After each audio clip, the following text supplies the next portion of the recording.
والصلاة والسلام علی محمد الامین اعوذ باللہ من الشیطان الرجیم بسم اللہ الرحمن الرحیم۔ خواتین و حضرات، ہم سورہ اعراف کی دوسری آیت سے درس کی ابتدا کر رہے ہیں۔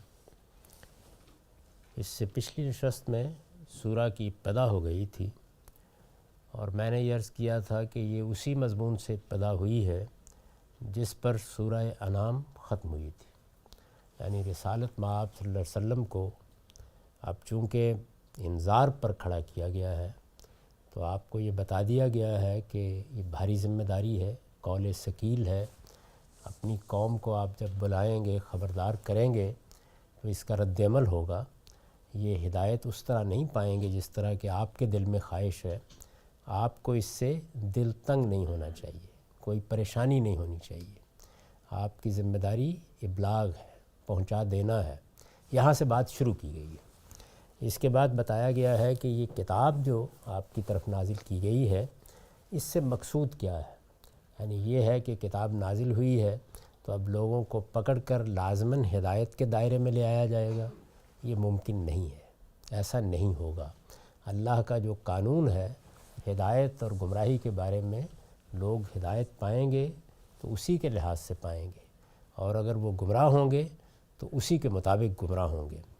یہ آپ سمجھ لیں کہ کتاب کیوں نازل کی گئی، تو دو چیزیں بیان کی گئیں، لِتُنذِرَ بِهِ وَذِكْرَىٰ لِلْمُؤْمِنِينَ، یعنی اس لیے کہ لوگوں کو خبردار کر دیا جائے اور ایمان والوں کو اس سے یاد دہانی ہو۔ اتبعوا ما انزل الیکم، اب آپ یہ دیکھیے کہ خطاب رسالت مآب صلی اللہ علیہ وسلم سے تھا، یا آپ کا ذکر ہو رہا تھا۔ آپ کو کہا گیا کہ لِتُنذِرَ بِهِ، کہ آپ خبردار کر دیں، لیکن پھر لوگوں کو مخاطب کر لیا گیا۔ اتبعوا ما انزل الیکم، لوگو تمہارے پروردگار کی طرف سے جو کچھ تمہاری جانب اتارا گیا ہے اس کی پیروی کرو۔ اتبعوا ما انزل الیکم من ربکم ولا تتبعوا من دونہ اولیاء، اور اپنے پروردگار کو چھوڑ کر دوسرے سرپرستوں کے پیچھے نہ چلو۔ یہاں سے تمہید اٹھائی ہے۔ اس میں کچھ چیزیں ہیں جن کی جانب توجہ کر لینی چاہیے۔ یہ جو خبردار کرو، انذار کرو کے الفاظ آتے ہیں لِتُنذِرَ بِهِ، تو اس کا کیا مطلب ہے؟ بعض لوگ یہ خیال کرتے ہیں، اور جیسے کہ ترجمہ بھی کر دیا جاتا ہے کہ اللہ تعالیٰ ڈراتے ہیں۔ یہ کوئی کسی ہوے سے ڈرانا نہیں ہے، بلکہ نتائج کے بارے میں خبردار کرنا ہے۔ یعنی یہ بتانا ہے کہ یہ دنیا امتحان کے لیے ہے، یہ ایسے ہی موت پر ختم نہیں ہو جانی۔ اس میں جو رویہ تم اختیار کرو گے، علم کے معاملے میں اختیار کرو یا عمل کے معاملے میں، اس کے کچھ نتائج نکلنے ہیں، تو یہ نتائج سے خبردار کرنا ہے۔ جیسے کہ آپ اپنے بچے کو یہ کہتے ہیں کہ بیٹے محنت نہیں کرو گے، کام نہیں کرو گے، اسی طرح سو کر گزار دو گے تو اس کے نتیجے میں کامیاب نہیں ہو سکو گے، اور پھر آپ کچھ نتائج کی طرف بھی توجہ دلاتے ہیں کہ بھئی گلیوں میں پھرو گے، ریڑھی لگاؤ گے، کیا کرو گے؟ نہیں پڑھو گے، کوئی ہنر نہیں سیکھو گے، ذمہ دار آدمی نہیں بنو گے، تو اس کے کچھ نتائج نکلنے ہیں۔ تو نتائج سے خبردار کرنا، اس کو عربی زبان میں لفظ انذار سے ادا کیا جاتا ہے۔ یعنی اگر کبھی اس کا ترجمہ ہم لوگ بھی کرتے ہیں کہ اللہ سے ڈرو، تو اس کا مطلب یہ نہیں ہے کہ اللہ تعالیٰ یعنی کوئی بھوت پریت ہیں جن سے ڈرنا چاہیے، یہ نہیں مطلب ہوتا۔ مطلب یہ ہے کہ اللہ تعالیٰ اس کائنات کے خالق ہیں، انہوں نے ہمارے آقا، ہمارے مالک کی حیثیت سے ہمیں اس دنیا میں بھیجا ہے۔ ہمارے دنیا میں بھیجنے کا ایک مقصد ہے، اگر ہم اس مقصد کو نہیں سمجھیں گے، اس کے تقاضوں کو پورا نہیں کریں گے، تو اندیشہ ہے کہ وہ ناراض ہوں، اور ان کی ناراضی کے کچھ نتائج ہیں جو پھر بھگتنے پڑ جائیں گے۔ یہ بات ہے جو اصل میں قرآن مجید میں انذار کے لفظ سے ادا کی جاتی ہے۔ میں نے لکھا ہے یعنی اس بات سے خبردار کرو کہ خدا کے پیغمبر کو جھٹلانے کے نتائج دنیا اور آخرت میں ان کے لیے کیا ہو سکتے ہیں۔ تو یہاں دنیا اور آخرت، اس لیے کہ جب رسول آتے ہیں تو پھر کچھ نتائج اسی دنیا میں بھی نکلتے ہیں۔ میں آپ دین کی دعوت پہنچا رہے ہیں، اس وقت اللہ کی کتاب موجود ہے، ہم اسے لوگوں کے ہاتھ میں دیتے ہیں، وہ اس کو دیکھتے ہیں، پڑھتے ہیں، ضروری نہیں کہ ان کے رویے کے نتائج اسی دنیا میں نکل آئیں۔ یعنی نہ ہماری سعی و کاوش کے لیے یہ ضمانت ہے کہ اس کے نتائج دنیا میں نکلیں گے ہمیں عام انسانوں کے، اور نہ جن لوگوں تک یہ بات پہنچ جائے اس میں کوئی لازمی تحدید کی گئی ہے کہ دنیا میں یہ نتیجہ نکلے گا۔ آخرت میں اللہ تعالیٰ سب کا مواخذہ کریں گے، میرا بھی آپ کا بھی، ہم میں سے ہر ایک کو اس سے پناہ مانگنی چاہیے اور ان کی رحمت کی توقع کرنی چاہیے، لیکن بہرحال اس بارگاہ میں پیش ہونا ہے۔ تو وہاں جب پیشی ہوگی تو ہر شخص نے کیا سمجھا، کیا جانا، اس کے پاس کتنا علم تھا، اس کو کیا حالات میسر تھے، وہ سب سامنے آ جائے گا۔ اور جب سامنے آ جائے گا تو گویا ایک اتمام حجت یہاں ہوا ہے، وہ ہو گیا ہے، اس کی تصویر وہاں ہم دیکھیں گے۔ ہمارا دل، ہماری نیت، ہمارے محرکات، ہم نے کیا سنا، کس کو کتنا جانا، کہاں کوئی عذر پیش کر دیا، کہاں فی الواقع ہم بات نہیں سمجھ سکے، یہ تمام چیزیں وہاں سامنے آ جائیں گی۔ تو قیامت میں حساب کتاب ہوگا، لیکن جو رسولوں کی مخاطبین ہیں، ان کی قومیں ہیں، ان کا ایک حساب یہیں ہو جاتا ہے۔ تو اس وجہ سے یہ میں نے لکھا کہ دنیا اور آخرت میں ان کے لیے کیا نتائج ہو سکتے ہیں۔ وہ پیغمبر دوسرے لفظوں میں یوں کہیے کہ اپنی قوموں کو دو چیزوں سے خبردار کرتے ہیں۔ آخرت میں کیا نتائج نکلیں گے تو ہم بھی کرتے ہیں، قرآن بھی کرتا ہے، صالحین بھی کرتے ہیں، اللہ کے بندے بھی کرتے رہیں گے، وہ تو پیغمبر بھی کرتے ہیں، لیکن وہ اس کے ساتھ یہ بتاتے ہیں کہ کچھ نتیجے یہی نکل آنے ہیں، اور وہ بھی معمولی نہیں ہیں، وہ غیر معمولی نتائج ہیں جو نکلیں گے، ان سے بھی خبردار کرتے ہیں۔ تو اس لیے دنیا اور آخرت کے الفاظ یہاں اس سیاق میں آئے ہیں۔ اس کے بعد کہا تھا وَذِكْرَى لِلْمُؤْمِنِينَ، تو یہ عربی زبان کے طلباء کو توجہ دلانے کے لیے ہے۔ یعنی ایک تو زبان کا عام سٹرکچر ہے جس کے تحت ایک عربی جاننے والا قرآن پڑھتا ہے، پھر قرآن مجید میں بعض خاص اسالیب ہیں، یعنی جو قواعد کے عام طریقے پڑھا دیے جاتے ہیں ان سے بہت بلند، اس لیے کہ قواعد تو خود اعلیٰ کلام سے بنتے ہیں، تو قرآن مجید اعلیٰ ترین کلام ہے، ایک شاہکارہ ادب ہے، تو اس میں بعض چیزیں ایسی ہوتی ہیں کہ جو زبان کے طالب علموں کو خاص طور پر دیکھنی چاہیے۔ تو یہاں بھی ایک خاص زبان کا اسلوب ہے، اس پر میں نے لکھا ہے اصل الفاظ ہیں وَذِكْرَى لِلْمُؤْمِنِينَ، اس کا عطف لِتُنذِرَ بِهِ پر ہے۔ یعنی یہاں کیا کیا ہے، ایک طرف ایک فعل ہے اور ایک طرف ایک مصدر ہے، تو ان میں عطف و معطوف کا تعلق پیدا کر دیا ہے۔ یہ اضمار فعل سے منصوب اور تذکیر کے معنی میں اسم ہے، یعنی یہاں ایک فعل مضمر ہو گیا ہے، اس کو کھول دیں، یعنی لِتُنذِرَ بِهِ وَتُذَكِّرَ تَذْكِيرًا۔ اصل میں یہ جملہ تھا اگر سادہ عربی میں دیکھیں، لیکن قرآن مجید کی زبان جس طرح کی ہے اس میں اس کو لِتُنذِرَ بِهِ وَذِكْرَى لِلْمُؤْمِنِينَ میں ادا کیا ہے۔ تو یہ سمجھ لینا چاہیے کہ یہ کیا طریقہ ہے جو اختیار کیا گیا ہے۔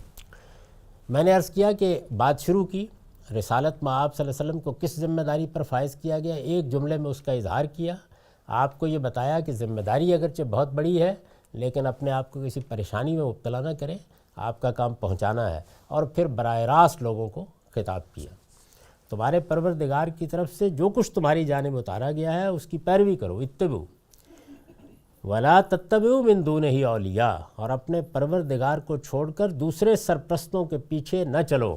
اصل میں یہی توحید کی دعوت ہے، یعنی یہیں سے بات شروع ہوگی۔ یہ دیکھا ہوگا آپ نے کہ پچھلی سورہ جو ہے سورہ آل عمران، اس میں اس کو بہت کھولا ہے، یہاں پر اجمال میں ذکر ہوگا اور پھر انذار، خبردار کرنے کا پہلو نمایاں ہو جائے گا۔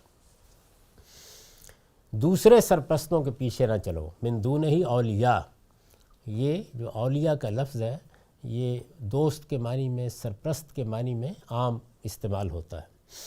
قلیلا ما تذکرون، افسوس تم کم ہی یاد دہانی حاصل کرتے ہو، یعنی اگرچہ بار بار تنبیہ کی جاتی ہے، ایک سلسلہ رہا ہے پیغمبروں کا، لیکن تم پر افسوس تم کم ہی یاد دہانی حاصل کرتے ہو۔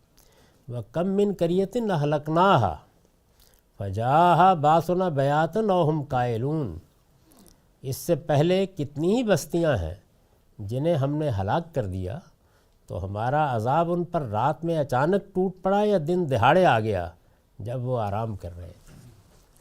اب یہ کس عذاب کی طرف توجہ دلائیے، وہ جو پیغمبروں کی دعوت کے بعد منکرین پر آتا ہے۔ اس سورہ میں اسی کے واقعات بڑی تفصیل سے بیان ہوں گے، یہ پچھلی سورہ میں یہ طریقہ نہیں اختیار کیا گیا، یعنی وہاں انفس و آفاق کے دلائل سے یا مخاطبین کے ہاں جو مسلمات ہیں ان کی بنیاد پر بات کی گئی تھی۔ اس میں اب یہ بتایا گیا ہے کہ تمہارا معاملہ یعنی مخاطبین کا، مشرکین عرب کا، رسول اللہ کی قوم کا معاملہ انہیں بتایا گیا ہے کہ یہ کوئی عام معاملہ نہیں ہے۔ اچھی طرح کان کھول کر سن لو، اس سے پہلے جن بستیوں کو ہم نے ہلاک کیا ہے تو ایسا نہیں ہوا تھا کہ ان کو جس وقت حجت پوری ہو گئی تو پھر کوئی مہلت دی گئی تھی۔ جب اللہ کے پیغمبروں نے اپنی بات پہنچا دی، ان کی طرف سے کوئی کمی نہیں رہ گئی، تو پھر ہمارا عذاب آ گیا تھا۔ اور وہ کیسے آتا ہے؟ ہمارا عذاب ان پر رات میں اچانک ٹوٹ پڑا، فجاء باسنا بیاتا او ہم قائلون، دن دہاڑے آ گیا جب وہ آرام کر رہے تھے، یعنی یہ پھر پوچھ کر نہیں آتا۔ تو ایک جملے میں یہ بتا دیا ہے کہ اس وقت بھی خدا کا ایک پیغمبر، خدا کا آخری رسول وہ تمہارے درمیان موجود ہے۔ یہ دعوت کسی فلسفی، کسی حکیم، کسی مسلح کی دعوت نہیں ہے، محض یہ اللہ کے رسول کی دعوت ہے۔ تو اس کا نتیجہ اس سے پہلے بھی نکلتا رہا ہے، ایسا نہ ہو کہ تمہارے لیے بھی یہی نتیجہ نکلے۔ فما کان دعواہم اذ جاءہم باسنا الا ان قالوا انا کنا ظالمین، پھر جب ہمارا عذاب ان پر ٹوٹ پڑا تو اس کے سوا کچھ کہتے نہ بن پڑا کہ پکار اٹھے بے شک ہم ہی ظالم تھے۔ یعنی اس وقت تو باتیں بنا رہے ہو، سرتابی اور سرکشی کا اظہار کر رہے ہو، لیکن یاد رکھو کہ جب وہ عذاب آتا ہے، جب اللہ کی گرفت ہوتی ہے، تو پھر بڑے بڑے لوگ بھی پکار اٹھتے ہیں کہ ہم ہی ظالم تھے، یعنی اس وقت اعتراف کرتے ہیں۔ اس میں نے وضاحت کی ہے، مطلب یہ ہے کہ رات کی تاریکیوں میں اور دن دہاڑے جس وقت خدا نے چاہا آ گیا، اسے نہ کوئی روک سکا اور نہ اپنے آپ کو اس سے بچانے میں کامیاب ہوا۔ جس چیز کی طرف توجہ دلائی ان الفاظ میں کہ ان پر رات میں اچانک ٹوٹ پڑا یا دن دہاڑے آ گیا جب وہ آرام کر رہے تھے، تو مطلب یہ ہے کہ یہ کوئی روک دینے کی چیز نہیں ہے۔ ایسا نہیں ہے کہ پہلے ایک وارننگ ہوگی اور تم اپنا بندوبست کر لو گے، نہیں، وہ جہاں جہاں تم ہوگے تمہارا پیچھا کرے گا، اور نہیں کہا جا سکتا کہ کس وقت کیسے آ جائے گا، کوئی آثار بھی نہیں ہوں گے اور یک بے یک ٹوٹ پڑے گا تمہارے اوپر۔ تو اپنے آپ کو اس سے بچانے کی آج کوشش کرو۔ پھر جب ہمارا عذاب ان پر ٹوٹ پڑا تو اس کے سوا کچھ کہتے نہ بن پڑا کہ پکار اٹھے بے شک ہم ہی ظالم تھے۔ فَلَنَسْأَلَنَّ الَّذِينَ أُرْسِلَ إِلَيْهِمْ وَلَنَسْأَلَنَّ الْمُرْسَلِينَ، سو ہم ان لوگوں سے ضرور پوچھیں گے جن کی طرف رسول بھیجے گئے، اور خود رسولوں سے بھی ضرور پوچھیں گے کہ انہوں نے ہمارا پیغام پہنچایا تو انہیں کیا جواب ملا۔ یعنی مطلب یہ ہے کہ ایک تو وہ آئے گا یہاں پر، اور اس کے بعد پھر قیامت کی عدالت لگ جانی ہے، اور اس میں سب کو جواب دینا ہے۔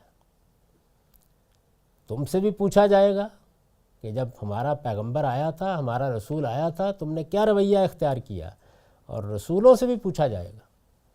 چنانچہ رسولوں کی جو گواہی ہے اس میں سے ایک بڑی واضح مثال سیدنا مسیح علیہ السلام کی ہے، جو سورہ مائدہ میں ہم دیکھ چکے ہیں۔ تو ضرور پوچھیں گے کہ انہوں نے ہمارا پیغام پہنچایا تو انہیں کیا جواب ملا۔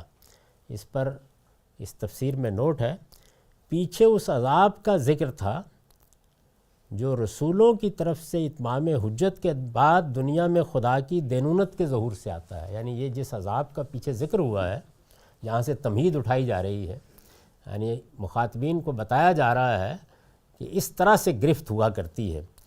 تو جس عذاب کا ذکر تھا وہ کون سا عذاب ہے؟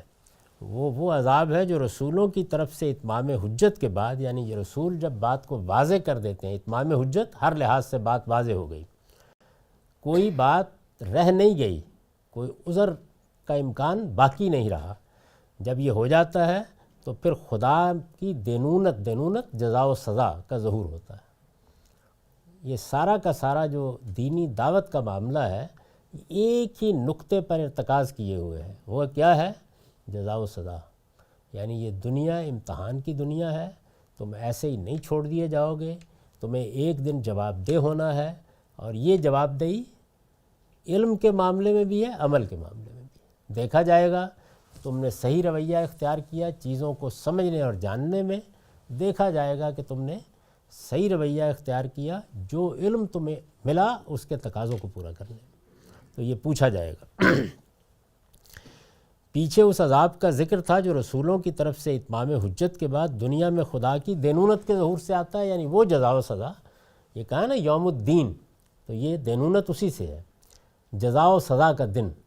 تو جزا و سزا کے ظہور کی صورت میں جو عذاب آتا ہے اس سے استدلال کرتے ہوئے فرمایا ہے کہ جس طرح وہ آیا تو مجرموں کے پاس اپنے جرم کا اقرار کرنے کے سوا کوئی چارہ نہیں رہا، اسی طرح جزا و سزا کا دن بھی آ کر رہے گا جب لوگوں سے پرسش ہوگی اور رسولوں سے بھی پوچھا جائے گا کہ ان کی دعوت کے جواب میں ان کے ساتھ کیا رویہ اختیار کیا گیا.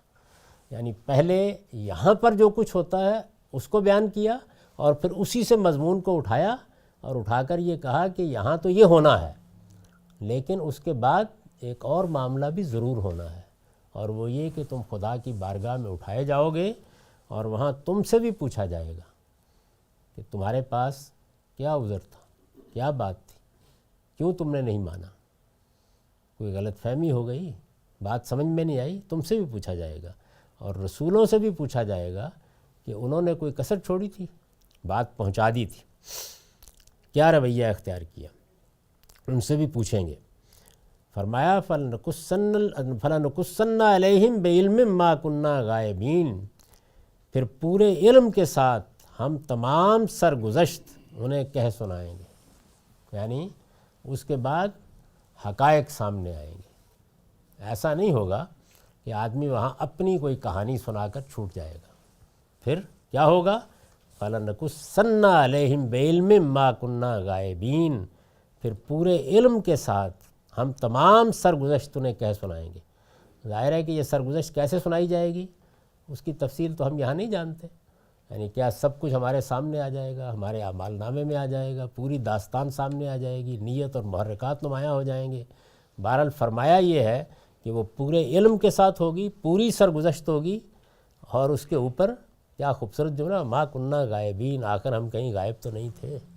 یعنی جب یہ سب مارکا ہو رہا تھا، جب پیغمبر موجود تھے، جب تمہیں بات پہنچائی جا رہی تھی، جب قرآن نازل ہو رہا تھا، تمہارا کیا خیال ہے کہ ہم کہیں غائب تھے؟ ہم موجود تھے، دیکھ رہے تھے. تو یہ سب کچھ ہمارے ریکارڈ میں ہوگا اور تمہارے سامنے آ جائے گا. والوزن یومئذ الحق، اور تول اس روز بالکل ٹھیک ہوگی. یعنی وہاں کوئی ڈنڈی مارنے والا نہیں ہوگا، رشوت لینے والا نہیں ہوگا. جو میزان لگائی جائے گی، جس میں لوگوں کو تولا جائے گا، جس میں ان کے اعمال دیکھے جائیں گے، جس میں ان کے رویوں کا جائزہ لیا جائے گا، تو وہ سب بالکل ٹھیک ہوگا، پوری تول تولی جائے گی. فمن ثقلت موازینہ فاولئک هم المفلحون، پھر جن کے پلڑے بھاری ہوئے وہی فلاح پائیں گے. ومن خفت موازینہ فاولئک الذین خسروا انفسهم بما كانوا بآیاتنا یظلمون، اور جن کے پلڑے ہلکے رہے وہی ہیں جنہوں نے اپنے آپ کو خسارے میں ڈالا، اس لیے کہ وہ ہماری آیتوں کا انکار کرتے اور اپنے اوپر ظلم ڈھاتے رہے. خسارے میں ڈالنے والوں کی یہی دو صفات ہیں. یہ جگہ جگہ قرآن مجید مختلف اسالیب میں ایسے ہی بیان کرے گا. یعنی اللہ تعالیٰ کی طرف سے جو نشانیاں نمودار ہوتی ہیں وہ میری ذات میں بھی ہیں، وہ اس کائنات میں بھی ہیں، اور وہ پیغمبروں کے آنے کے بعد مزید نمایاں ہو جاتی ہیں. وہ ان کا انکار کرتے رہے اور اپنے اوپر ظلم ڈھاتے رہے. اس میں پہلی بات تو یہ کہی کہ جنہوں نے اپنے آپ کو خسارے میں ڈالا، اور پھر اس سے پیچھے یہ بتایا کہ تول بالکل ٹھیک ہوگی اور پلڑے بھاری بھی ہوں گے اور ہلکے بھی ہوں گے. ایک تعبیر ہے جو اختیار کی گئی ہے. یعنی یہ ضروری نہیں کہ اس میں جو ترازو آپ پرانے زمانے میں دیکھتے تھے وہی ہو. اصل میں ایک تعبیر ہے، یہ جائزہ لیا جائے گا، یہ معلوم ہوگا کہ کس کے علم و عمل میں کتنا وزن ہے، وہ کون کہاں کھڑا ہے، حساب سامنے آئے گا. تو یہ جو فرمایا کہ تول اس روز بالکل ٹھیک ہوگی، اور جنہوں نے اپنے آپ کو خسارے میں ڈالا، تو یہ کیا چیز ہے جس کو بیان کیا ہے؟ اس پر میں نے لکھا ہے یہ اس لیے کہ برائی کے روز لیے اس روز سرے سے کوئی وزن نہ ہوگا. یعنی یوں نہیں ہے کہ برائی کا بھی کوئی وزن ہوگا، وزن ہوگا ہی نیکی اور خیر کا، باقی سب چیزیں بے معنی ہو جائیں گی۔ یہ اس لیے کہ برائی کے لیے اس روز سرے سے کوئی وزن نہ ہوگا۔ تو یہ جو تعبیر اختیار کی جاتی ہے کہ جس کا پلڑا بھاری ہوا اور جس کا پلڑا ہلکا ہوا، تو ہلکا کیوں ہو جائے گا؟ اس لیے کہ برائی میں وزن نہیں ہے، وزن اس دن صرف حق کا ہوگا۔ دوسرے مقامات میں یہ صراحت بھی ہے کہ قیامت میں وزن رکھنے والی چیز صرف وہ اعمال ہوں گے جو خدا کے لیے اور آخرت میں اس کی رضامندی حاصل کرنے کی خواہش اور ارادے کے ساتھ کیے گئے، ان کے سوا تمام اعمال وہاں بے وزن ہو جائیں گے۔ یعنی قرآن مجید یہ کہتا ہے کہ آخرت اللہ تعالیٰ کی طرف سے نعمت کی جگہ ہے، تو جب کوئی عمل اللہ کے لیے کیا گیا ہے، اس لیے کیا گیا ہے کہ میں قیامت میں اپنے رب کی خوشنودی حاصل کروں، وہی وزن پائے گا۔ باقی میں نے اپنی خواہش سے کوئی کام کیا، دنیا میں اپنی تسکین کے لیے کوئی کام کیا، وہ میرا کام ہے۔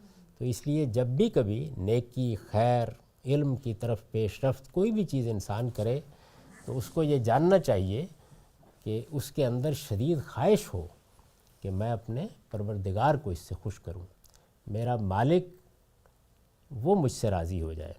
یہی چیز اصل میں اعمال میں وزن پیدا کرتی ہے۔ تو ایک عمل جو ہم نے دنیا میں کیا، نیکی کا عمل ہے، خیر کا عمل ہے، اس کے پیچھے اگر یہ چیز نہیں ہے تو اس کا وزن قیامت میں سامنے نہیں آئے گا۔ اس کو بیان کیا ہے قرآن مجید نے دوسری جگہ۔ پھر یہ کہا کہ یہ کیوں ہوگا کہ وہ خسارے میں پڑیں گے، کیوں ان کی تول بے وزن ہو جائے گی، کیوں ان کے پلڑے ہلکے رہ جائیں گے؟ اس لیے کہ وہ ہماری آیتوں کا انکار کرتے اور اپنے اوپر ظلم ڈھاتے رہے۔ اس پر یہ نوٹ ہے کہ اصل الفاظ ہیں بما کانوا بآیاتنا یظلمون، ان میں تضمین ہے، اس لیے کہ صلے اور فعل میں مناسبت نہیں ہے۔ عربی زبان کے طلباء کو توجہ دلائی ہے، اسے کھول دیجئے تو پوری بات اس طرح ہے بما کانوا یکفرون بآیاتنا ویظلمون انفسہم۔ اس کا فائدہ یہ ہے کہ تھوڑے الفاظ نے ایک وسیع مفہوم کو اپنے اندر سمیٹ لیا ہے۔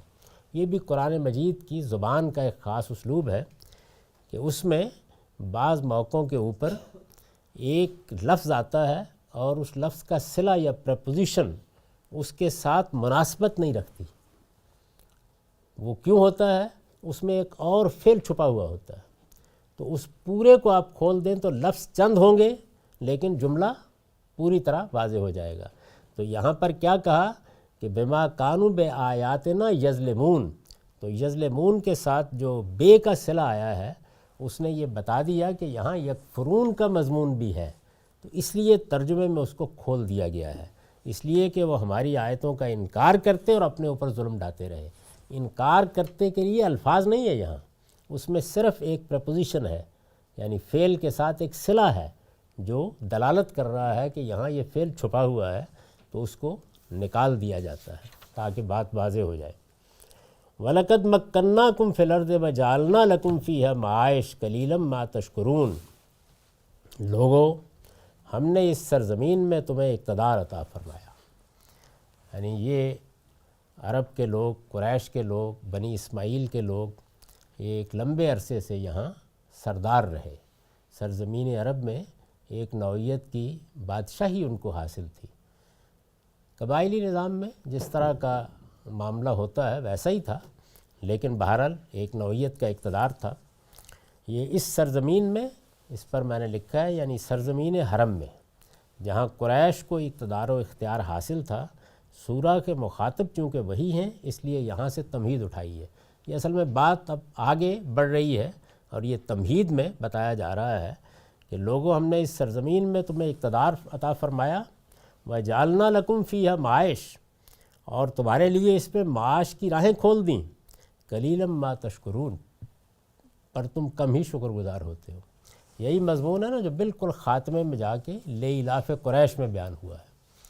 قریش کو کئی جگہ توجہ دلائی گئی ہے کہ یہ تو ایک بے آب و گیا سرزمین تھی، اس میں نہ پانی ملتا تھا، نہ کوئی سبزہ تھا، نہ زندگی کی سہولتیں تھیں۔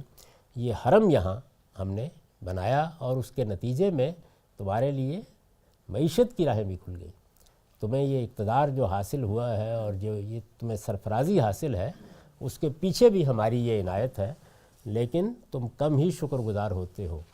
یہ اوپر بھی فرمایا تھا کہ ہم جب دنیا میں کوئی چیز دیتے ہیں تو مقصد یہی ہوتا ہے کہ انسان اللہ کا شکر گزار ہو، اس سے اس میں عاجزی پیدا ہوتی ہے، وہ پھر کبھی سرتابی اور سرکشی کا رویہ اختیار نہیں کرتا۔ ان لوگوں نے سرکشی اور سرتابی کا رویہ اختیار کیا تو وہیں سے تمہید اٹھا دی، قلیلا ما تشکرون، پر تم کم ہی شکر گزار ہوتے ہو۔ یہ جو فرمایا کہ معاش کی راہیں کھول دی ہیں، اس پر میں نے لکھا ہے یہ ان راہوں کی طرف اشارہ ہے جو ابراہیم و اسماعیل علیہ السلام کی دعاؤں اور بیت اللہ کے طفیل ان کے لیے کھولی گئی۔ یہ مضمون یہاں ایک جملے میں بیان ہوا ہے، اس کے سوا باقی مقامات پر اس کی تفصیل کی گئی ہے، یعنی کیسے یہاں آباد ہوئے، ابراہیم نے کیا دعا کی، اس موقع پر اللہ نے کیا اسباب پیدا کیے کہ یہ علاقہ گویا شاہراہ بن گیا بہت سے قافلوں کی، اور حرم کی وجہ سے بھی لوگ آنے لگے، اور نتیجہ یہ ہوا کہ قریش کو یہاں پہ امن بھی میسر آیا، اقتدار بھی میسر آیا، اور ان کے لیے معیشت کی راہیں بھی کھلیں۔ تو ان کا حوالہ یہاں دیا ہے اجمال کے ساتھ، پر تم کم ہی شکر گزار ہوتے ہو۔ وَلَقَدْ خَلَقْنَاكُمْ ثُمَّ صَوَّرْنَاكُمْ ثُمَّ قُلْنَا الْمَلَائِكَةِ اسْجُدُوا لِآدَمَ فَسَجَدُوا إِلَّا إِبْلِيسَ لَمْ يَكُن مِّنَ السَّاجِدِينَ۔ یعنی تمہید کی یہ بات کہہ کے اب گویا انسان کو اس کی اصل تاریخ پر لے جا کر مخاطب کر لیا۔ تمہاری سرگزشت یہ ہے کہ ہم نے تمہیں پیدا کیا تھا، یعنی اس زمین کے اوپر تم بحیثیت انسان خود نہیں آ گئے تھے، ہم نے تمہیں پیدا کیا تھا۔ ثم صورناکم، پھر تمہاری صورتیں بنائی تھیں۔ یہ جو پیدا کیا تھا پھر صورتیں بنائی تھیں، یہاں بھی آپ دیکھیے کہ بالکل اجمال میں دو جملے ہیں، لیکن ظاہر ہے کہ قرآن مجید دوسرے مقامات پر تفصیل کرتا ہے۔ اچھا، یہ پورے قرآن کا انداز ہے کہ اس میں جب اصل مضمون وہ نہیں ہوتا جس کو تمہید میں بیان کیا جا رہا ہے تو محض اشارات ہوں گے، اور پھر سورہ اصل مضمون کی طرف بڑھ جائے گی، اور دوسری جگہوں کے اوپر اس کی تفصیلات آ جائیں گی۔ اس کو قرآن نے بطور ایک اصول کے بیان بھی کیا ہے، کتاب احکمت آیاتہ ثم فصلت من لدن حکیم خبیر، یعنی اس کتاب میں پہلے بہت محکم طریقے سے ایک بات بیان کر دی جاتی ہے ایجاز کے ساتھ، دریا بکوزہ، اس کے بعد پھر تفصیل کی جاتی ہے اس کی۔ تو یہ تفصیلات دوسری جگہوں پر ہیں، اس کی بھی تفصیل دوسری جگہوں پر ہے، اس کو میں نے یہاں ایک مختصر نوٹ میں بیان کر دیا ہے۔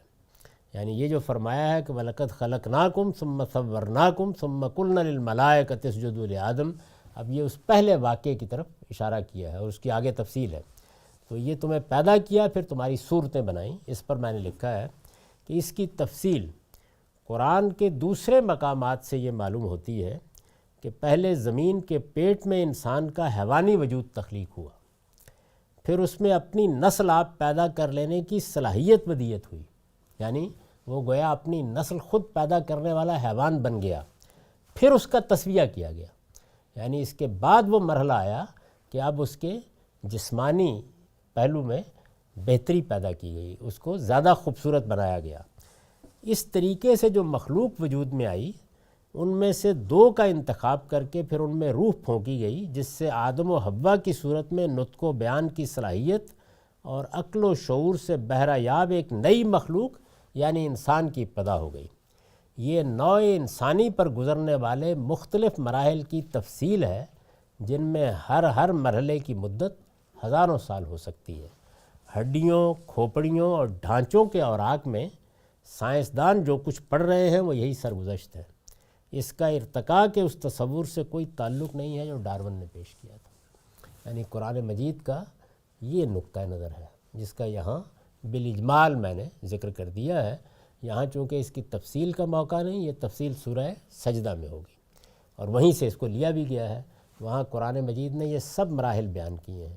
اس میں بہت اہم چیز جو ہے وہ تسویہ ہے، یعنی ایسا نہیں ہوا کہ حیوانی وجود کے بعد بس انتخاب کر لیا، بلکہ اس حیوانی وجود کو بھی مختلف مراحل سے گزارا گیا یہاں تک کہ وہ ہر لحاظ سے درست ہو گیا۔ تسویہ کا مطلب ہے ہر لحاظ سے، کہ جیسے آپ کہتے ہیں فنشنگ ٹچ دے دیے، یعنی آخر میں جا کے جب آپ گھر بناتے ہیں، تعمیر کرتے ہیں یا کوئی چیز تخلیق کرتے ہیں، کوئی مصور جب اپنے منہ قلم کا شاہکار پیش کرتا ہے تو ان سب مراحل سے گزرتا ہے، اسی کو بیان کیا ہے۔